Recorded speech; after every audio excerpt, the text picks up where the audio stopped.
नवरात्री चालू झालेली आहे। आज मी तुम्हाला उपवासाचा ढोकळा करून दाखवणार आहे। हे वरी तांदूळ आहे,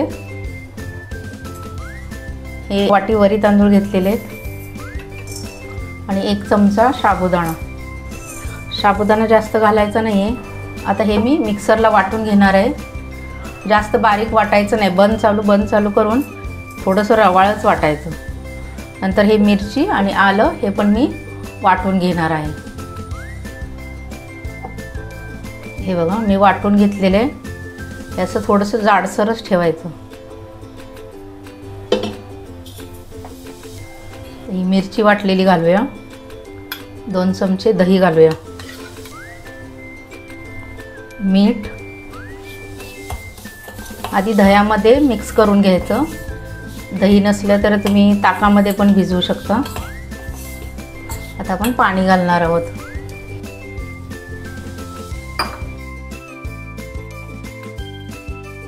पाणी जास्त वापरायचं नाही, नंतर लागलं तर घालायचं पाणी। आता आपण झाकून बाजूला ठेवूया 10 मिनिटं।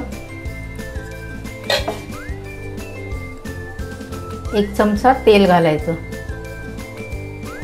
तेल घातल्यामुळे काय होतं, खाताना आपण घशाला कोरडा पडतो, सुका लागतो ना ढोकळा। तर तेल घातल्यामुळे तो ढोकळा आपल्याला सुका लागत नाही। हे बघा एवढं बॅटर ठीक आहे, आपण इडली करतो त्याप्रमाणे एवढं बॅटर ठेवायचं।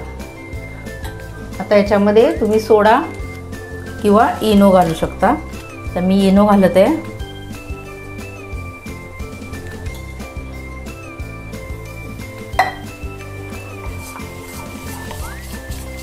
तर इनो घातल्यानंतर पटपट हलवायचं आणि मी कढई ठेवलेली आहे ढोकळा वाफवायसाठी। मी डायरेक्ट पातेल्यामध्ये डायरेक्ट ताटामध्येच हे बॅटर ओतणार आहे। हे बघा मी कढईमध्ये ताट ठेवलेले आहे, त्याच्यामध्ये आपण आता हे बॅटर घालायचं। आणि लाल मिरची पावडर, ही फक्त मिरची पावडर आहे, त्यात काय मिक्स नाही मसाला। ही लाल मिरची पावडर वरून घालायची। आता 10 मिनिटं आपण वाफवून घेऊया।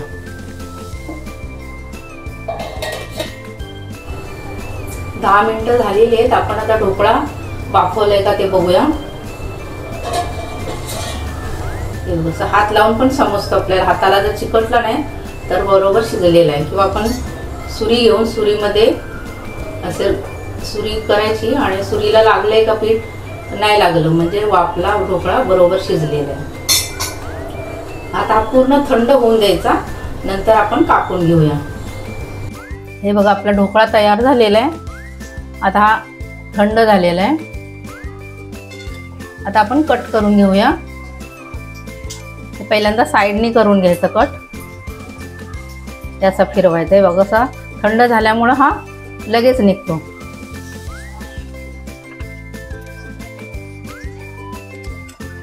म्हणजे उपवासाची चटणीची रेसिपी मी आधीच केलेली आहे, ती तुम्ही बघू शकता। उपवासाचा डोसा, उपवासाची आंबोळी मी त्याचे व्हिडिओ केलेले आहेत, त्यात तुम्ही बघू शकता।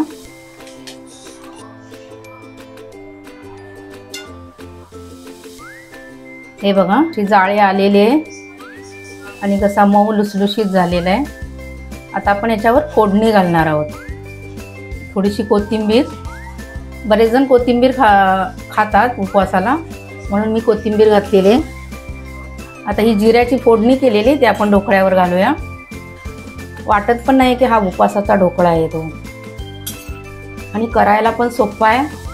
तुम्ही घरी नक्की करून बघा आणि कसा झाला आहे ते मला कमेंट बॉक्समध्ये सांगा। माझी रेसिपी तुम्हाला आवडली असल्यास लाईक करा, शेअर करा, सबस्क्राईब करा।